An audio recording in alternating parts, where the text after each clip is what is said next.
Омин. Тапқаныңар берекелі болсын. Баққаныңар көлөкөлі болсын. Қорғаныңар малғат болсын. Қырманыңар даңғат болсын. Өмірлі болып, алдыдағы күтіп атқан чоң ат жауышта атыңар байгелі болып, ұлттың намысын, ұруының намысын қолдаған мықты елдіктер қоштосын. Бақытты болғыла. Омин Алла. Жақсы.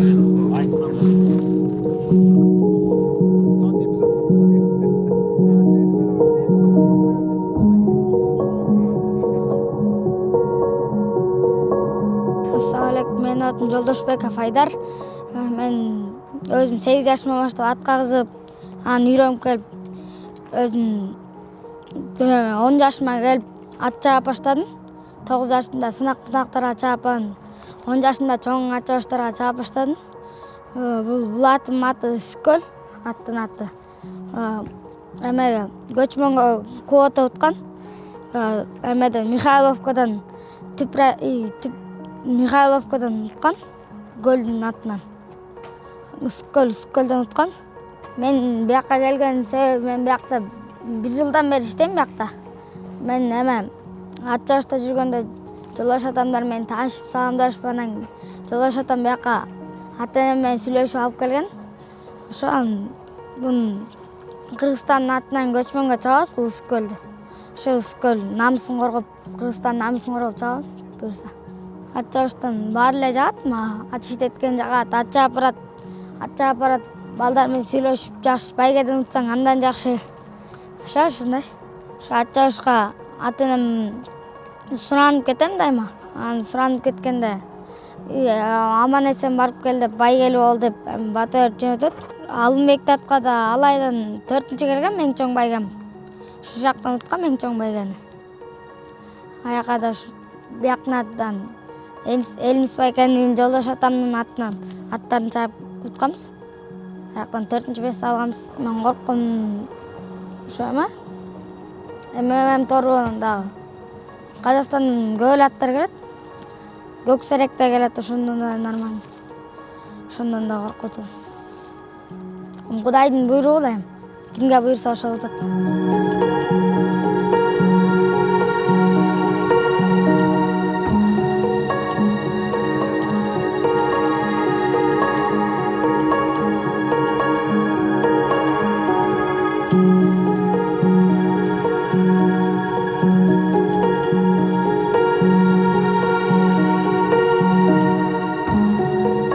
Ассалаумалейкум, Байге Мурас YouTube каналыбыздын катталуучулары, назарыңыздарда Кыргыз тулпарлары берүүсү.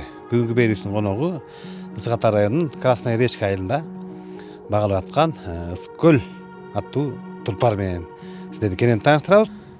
Берүүсүнүн коноктору Бараканов Элмис, селекционер, ат дүйнөсүнө жаңы дем менен кирип жакшы иштерди алып барып аткан Элмисинин жана сайыпкери Осмоналиев Жолдошту кыргыз сайыпкерлер жамааты жакшы билет. Кыргызстандын мыкты сайыпкерлеринин бири. Кеп башын Жолдоштон баштайлы, жоке. Мына Үскөл деген бүлүк менен Үскөл областынын атынан жолдомо алып, мына чоң чабышка катышкан атасы. Даярдык кандай келди? Буга чейинки ийгилигин, ошо тээдеги уткан ийгилигиң боюнча дагы айтып өтсөң, жолдомону уткан байгедеги чуркаганын бүлүктүн. Үскөл болсо былтыр ноябрда келди Россиядан келген. Шу ноябрдан бери жакшы адаптация боло албай жаттыбы, иш кылса эми бирок жастан бери бир 4-5 сынакка чабылды. Мына чоң эмеге чапкан жоксуз.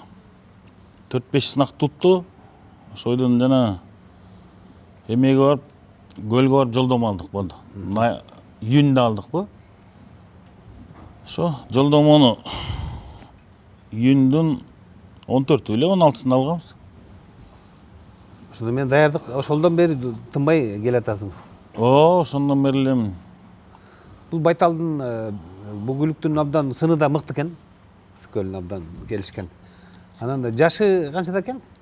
Жашы 6 жаш болду быйыл. Быйыл 6 жаш болду. Буйрса да тасым. Не өзгөчөлүгү бар экен бул Үскөлдүн? Жумушту жакшы көтөрүп билет окшойт.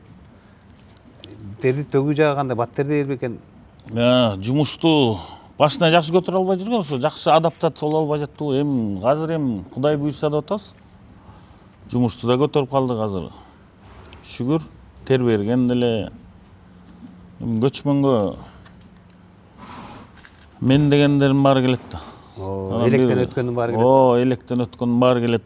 Анан баягы Алла Тааланын бир эмеси бар да, ошо бир уже жазылган бардыр маңдайга. Өкүмү. Анан эми Жоке, буга чейин дагы башка күлүктөр чыгып келе атпайсыңбы? Жакшы күлүктүн айырма эмне өзгөчөлүгү бар экен? Сайыпкер катары көз карашыңды айтсаң, кайерден тааныйбыз жакшы күлүктү? Эми билем, күлүктү ар ким ар кандай эметет го. Көбүрө происхождениясын карайт экен. Көбүрө сынын карап, көбүрө тиягын карап. Эми биз деле ошо сынын карап, анан происхождениясын карап эле. Бирок баары бир тулпар келмейинче болбойт экен да. Анан эми көп эме кыла берсең, бир жүрөбүз үмүттөнүп коюп. Бир күнү Кудай буйрса бир башыбызга тулпарлар келер. Анан андай тулпарлар сага келбеди беле? Таласта чоң эки байгени утуп кеттиң. Шүгүр. Андай тулпарлар сенде, ошол тулпардан да бир эске сала кетпейлиби? Эң чоң жакшы ийгилик кайсы жылдар болду? Эң алтын тайды утканбыз таластан. Адель деген, ошо эң биринчи утканыбыз ошол болду. Адель деген тай менен. Андан кийинки жылы 22-жылы Кара Балтадан 20 февралда айерден кайра тай кунандан 2 машина утканбыз. Ошо жылдын күзүндө Таласка барып 2 машина утканбыз. Абдан тай кунандан. Омат келген жыл ошол экен да. Жакшы, эми быйыл көчмөндөр оюндарында дагы бир ошондой ийгиликти жаратамын деген чоң ишеничте турган экенсиң. Эми Кудай буйрса жолдомо алган баары күн түн ошону эле ойлоп атат азыр. Бул деген кичи олимпиада деп койсок болот, улуттук оюндардын. Сөздүн кезегин Элмикен Бураланда. Бул Ысык көлдүн каяктан келди эле, ата деги кандай? Ошодан баштайлы кепти. Кош келипсиңер. Биздин сарайга деп коеюн. Эми Ысык көлдүн ата теги Ысык көл деген Селим деген айгырдын кызы. Селим деген өзү дербис да. Энеси Света музыка деген ошо чабылганын жок билбейбиз, бирок ошо атасына карап алганбыз. Селекцияга депчи. Буну ким сунуштады? Россияда досторбу? Бияктагы өзүңөр тандап келдиңер команда? Россиядан ошо ким жана Петлюра деген барбы? Ошол киши чалып анан ушундай жакшы бээм бар эле, жылкы бар эле, ошо сатайын дедим эле, происхождениясы ушундай болуп атат деп. Баягы алар менен тыгыз иштешебиз да биз, селекция боюнчачы. Анан ошолор айткандай жолдошо көз кеңешип анан ошону алып келгенбиз. Бул өзү 6 жаш экен. Анан бияка келген эми баягы жери үшүп, анча баягы өзүнүн формасына келе экен, бирок тиякта жүргөндө Кунан быштында чабылган бекен? Жок, чабылбаптыр. Бул бир 2 жолу гладкийге чабылыптыр. Ошо биринчи бирөөсүнөн бир экинчисинен үчүнчү келген окшойт. Анан ошойдон эле чабылбаптыр бул немеге, селекцияга деп алып калышыптыр. Орустарчы. Анан ошойдон андан кийин эле бизге келип калды. Анан биз бияктан чаап баштадык да. Селим демекчи. Селимдин бул Россиядагы белдүү айгырлардан окшойт. Селим өзү дербис болгон. Атагы бир топ экен. Анан балдары дагы Селимдики каерде чуркап атыптыр ошо. Селимди эмнеге жактырасыңар дейм да. Селимди баягы биз кандай карайбыз, баягы аттычы. Атасына, энесине карайбыз, анан атасы, энеси же окусту уткан же атасы дербин уткан болсо эле ошого карап алабыз да, каны жакшы го депчи. Анан көбүнчө баягы дербистерге же аксискаларга качырабыз да, негизичи. Баягы чоң чабыштарды уткандарга. Баягы ошолордон кичине искра болуп калабы депчи, негизи. Балдары дагы чуркады экен Селимдин. Селимдин ошо балдарын билбейт экем. Казак туугандар да жакшыбай калды деп. Казак туугандар чабат экен Селимдин балдарын. Анан эми казак туугандар чапканда баягы тияктан алып келип анан Селимдин кулун алып келип чаптым дебейт го негизи. тигинин аты анан базардан сатып алдым деп чаба беришет. Бирок ошо угушубуз менен ошо Селимдикин көбүнчө казактар чабат экен. Анан эми мына өзүң дагы селекция жаатына абдан көңүл буруп, мынакей заңыраган, окшогон сарай салыпсың, мыкты иштерди алып барып атсың. Селекциянын багытын кантип ошо жакшыртабыз? Сен кандай иш чараларды алып барып атасың? Канткенде тез аранын ичинде жакшы ийгиликке жетебиз. Селекцияны эми бул баягы биз эми көп жаңы эле баштадык баягы селекциянычы. Мына эми быйыл кулундарыбызды алып неме кылып атабыз, бирок мындайда селекциянын өзүнүн селекция жүргүзүш өзү оор экен. Анан биз баягы эмнеге неметип атабыз, баягы анча-мынча кишилерден кеңеш алып селекциянын бизде болгон баягы эски Залифтин кандары, баягы фильмдин кандары, калган кандар бар да. Бар да. Ошолор кандар эскирип бартат. Бирок ошол эски канды жоготуй бейли, ошо эски канга илгери Союз убагындагы результат көрсөтүп жүргөн кандарга азыркы жаңы кандарды, азыркы жаңы спринтерлерди алып келип ошолорго эски жанагы кандарга жаңы канды аралаштырып көрүп, ошондон бир нерсе чыгарып көрөлү деп атабыз да. Жаңы айгырды алып келдиң окшойт. Шурайын алып келгенбиз, спринтер деп. Анан Шурайынын балдарындагы ушу казактар көп жакшы баалайт экен, казак туугандар. Анан ошону спринтер деп алып келип, биздин баягы эски канга ушу Америкадан келген жаңы кандарды кошуп көрөлү деп атабыз азыр. Биздин эски жылкылардын кандарына жаңы кан кошуп көрөлү деп. Анан ортосунан кандай чыгат көрөбүз азыр, эми Кудайым буйрса, 1-2 жылда Кудай буйрса результат көрсөтүп калабыз го.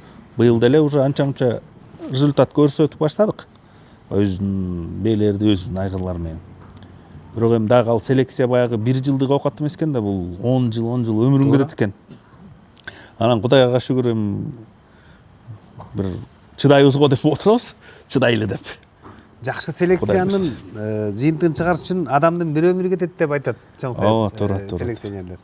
Анан бирок ошол мезгилди кыскартыш үчүн мыкты бээлерди, даяр бээлерди алып отуруң. Анан бээлериңдин өзөгүн кайсы айгырдын тукумдары түшөт?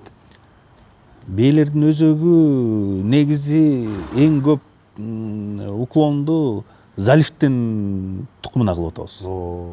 Эң көп Залифтин. Биз да өзүбүз түптөмүз го Михайловкадан.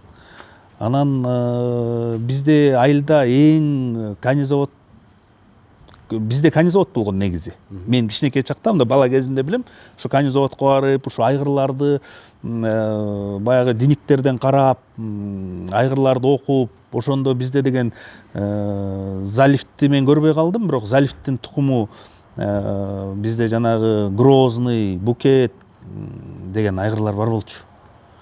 Анан ошолордун кыздарын, азыр калган каткан кыздарын алып келип, баягы уже алар 20га чыгып калган бээлер болуп калды да уже. Залифтин неберелери 20га чыгып калдыбы? Даже 20дан өтүп калды окшойт. Анан ошолордун канынан алып келип жаңы канга кошо баштадык да. Кошуп ошондон селекция кылып атабыз. Негизи ошо көбүнчө уклонду ошо Залифтин тукумуна кылып атабыз да. Биринчи жыйынтыктары келер жылы эле көрүнө баштайт экен анда. Кудай буйрса азыр жанагы Залифтин тукумунан жанагы бизде Яркая деген бээ бар. Анан жанагы Яркаянын кызы Прогулка 3-4 машина уткан бээ. Мыкты бээлер экен. Анан азыр жанагы казактар чаап жүргөн мурда Эркайыр деген бар. Эркайыр деген. Ошо Эркайырдын энесин дагы алып келдик, ошол бизде болчу айылда. Биздеги ушул Залифтин тукумунан калган биздин айылдагы аттуу баштуу бээлердин баарын бир жерге топтоп алып селекцияны баштадык, Кудайым буйрса. Ошол багытта бул Шурайын алып келген турбайсың? Ошол багытта Шурайын спринтер деп ошолду алып келдик. Шурайы боюнча мен дагы жакшы маалыматтарды уккам, эл оозунда жакшы сөздөр бар селекциялар жамаатында. Анда багы сөзүбүз кызыктуу болчу, бул көчмөндөр оюндарында көл чаба турган чабандестен да 1-2 ооз сөз кеп кылалы. Азыр эми буйрса алдыңкы мыкты чабандесттердин катарына кирип калдың.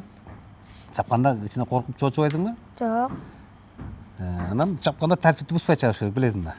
Кругтан чыкпаш керек. Көчмөндөр оюндарында ошонун баарын карайт. Кылт этип эле тартип бузсаң, анда сен өзүң эле эмес, аттын дагы команданын дагы ийгилигине тоскоол берип каласың. Ошону айтышып атат да тренерлериң, баары. Айтып. Келечекте ким болгуң келип атат? Саяпкер болуп эле атты айнайм чоңойсом. Замат. Бу да абдан жакшы өнөр.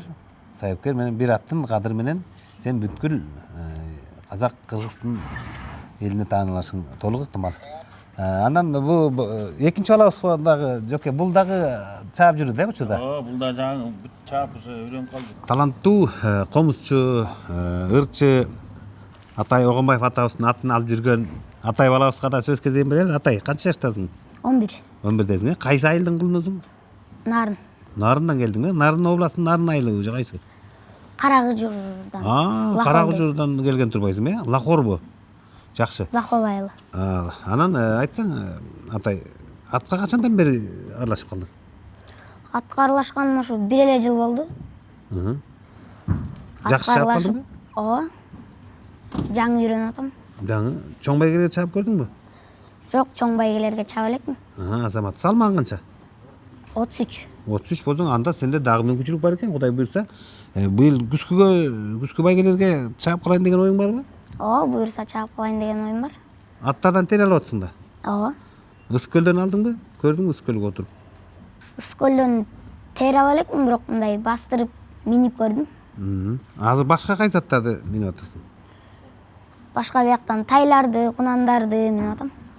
Азамат, бу күнүнө канча ат минесиң? Күзүндө? Күнүнө, бир күндө канча? Күнүнө 2 ат менен. 2 ат минесиң, Жет атаң билесиң да? Ооба, жет атам. Айтып көрчү, Азамат, мыкты экенсиң анда. Биринчи атам Алмаз, экинчи атам Надырбек, үчүнчү атам Качаган, төртүнчү атам. Эчтеке эмес, унутуп калыпсың, бирок эсиңде. Жакшы, анан урууң кайсы сен? Саяк. Саяк, Азамат, Саяктын мыкты уруунун мыкты уулу экенсиң. Эми келечекте ким болгуң келип атат? Келечекте ушу аттайын деп эле саяпкер болоюн деген оюм бар. Азамат, окуу жайга да окуганга өзүңдүн мындай даярсыңбы? Аракетиң барбы? Жакшы окуйсуң да? Бар. Азамат, азыр бу балдар менен күнүнө 2 ман ат минесиң, Сабакта да жакшы окуп атсың да? Анан Атишник эмесмин, бирок эме 4 жок атам. бул жакшы да. Анан айылыңдагы эжекең, агайың, досторуңа салам айтып кой эми. Мен айылымдагы досторума, туугандарыма, апама, байкеме салам. Байкең менен апаң аты ким? Байкемдин аты Артык, апамдын аты Чынара. Жакшы, апаң сагындыңбы? Ооба. Жакшы. Эми жакында барып келип турасың да, туурабы? Азамат, окууду дагы алып кетип атасың, жумушту алып барып атасың. Жоке, мына азыр чоң чабыштын алдында даярдыктар кызуу жүрүп атат. Буга чейин тандоо чабыштары болду. Кайсы бүлүктөр катышарындагы маалымат келип калды. Анан өзүңдүн саяпкер катары Кыргызстандагы жакшы купулуңа толгон аргымактар кайсылар деп ойлойсуң? Учурдагы чуркап аткан. Бул эми Достук байке, бул азыр күлүктөр көп да. Бирок баягы ишенгенибиз, мен баягы өзүм жүрөктүү могу чоң көчмөндөр оюндарына ушул керекке жарайт го деп мен өзүм оюм ушу карагыска эле надежда болот да. Эмне дегенде ал Кыргыздын эмеси болуп калбады. Кыргыздын ырысы болуп калды. Кыргыздын ырысы болуп калды да, ошо оюм ошого. Анан эми мага окшогон даярдап аткан баары эле ошо баары эле утайлы деп атат да. Биздин оюбуз эле иши кылса, эмнеси болсо да, кимиси болсо да кыргыздар утсун деп атабыз. Бул байгеде. Жакшы. Жоке, сени мен угушумча, өзүм көргөн жокмун, бирок угушумча сен буга чейин Көкбөрүдө абдан жакшы көкбөрү тарткан балбан жигит экенсиң. Көкбөрү оюндорунда да абдан чоң профессионал деңгээлде чаптың окшойт. Эми Көкбөрүдө башын ошо Көкбөрүгө бердик го дейм, ден соолуктун баарын бүт.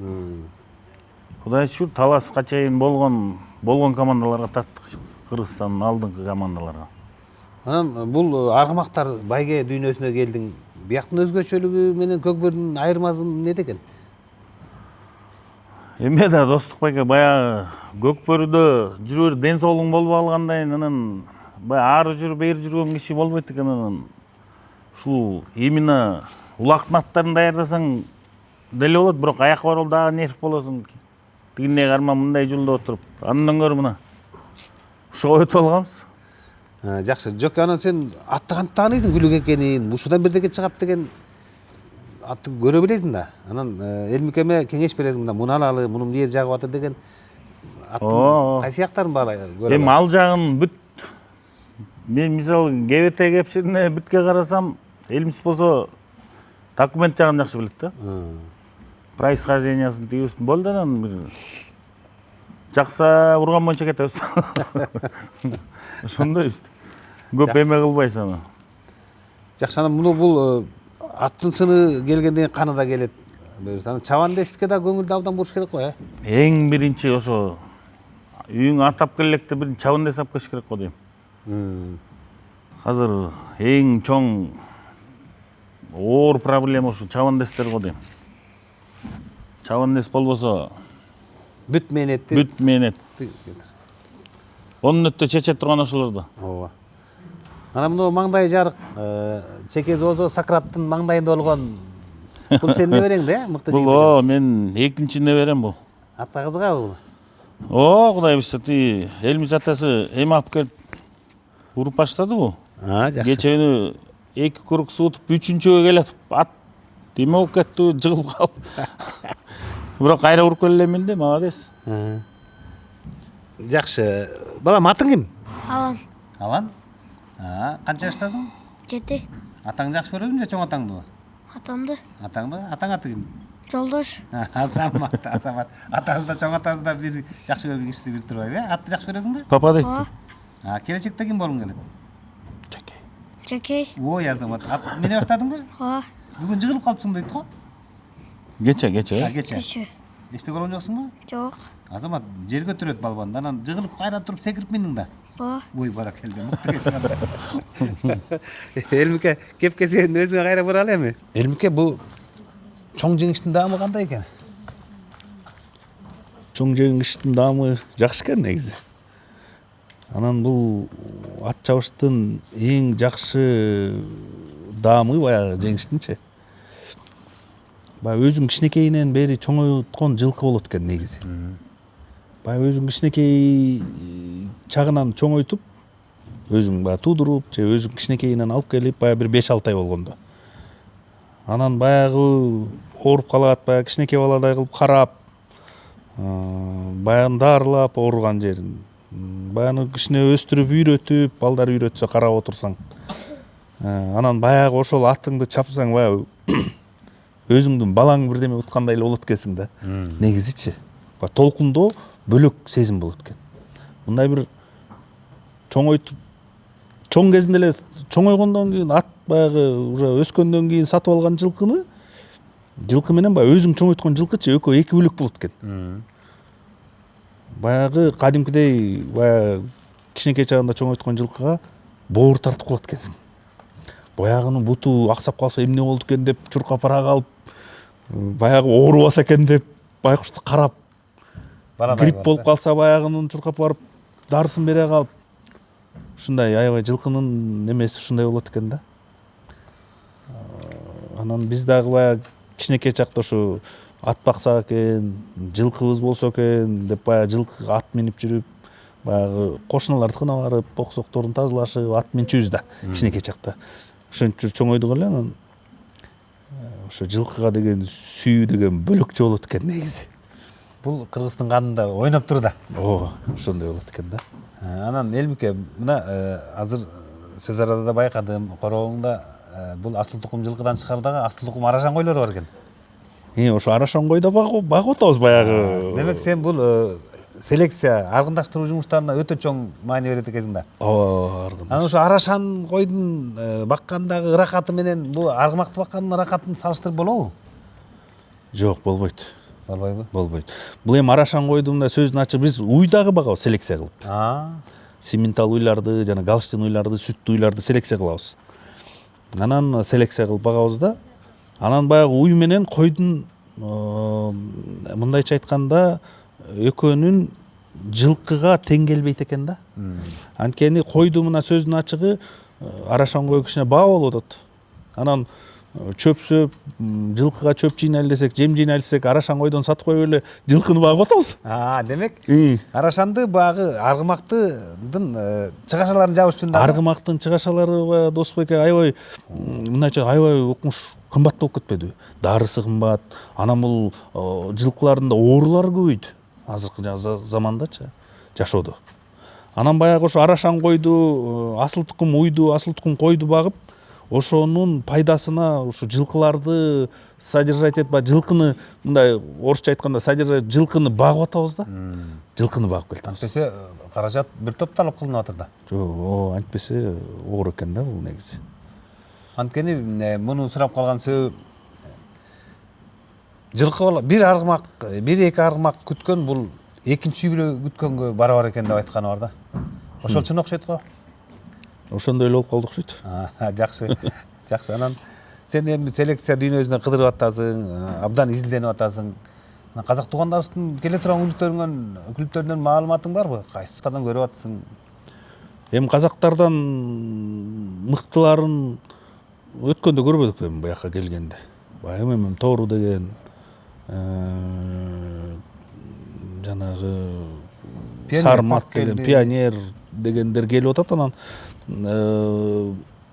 биз деле ошол казактардын деңгээлине жетсекпи деп, баягы казактар эми мындайча айтканда көбүнчө акчага басым кылып атышпайбы? Азырчы даяр селекцияларды, Америкада даяр селекцияларды алып келип чабып атышат.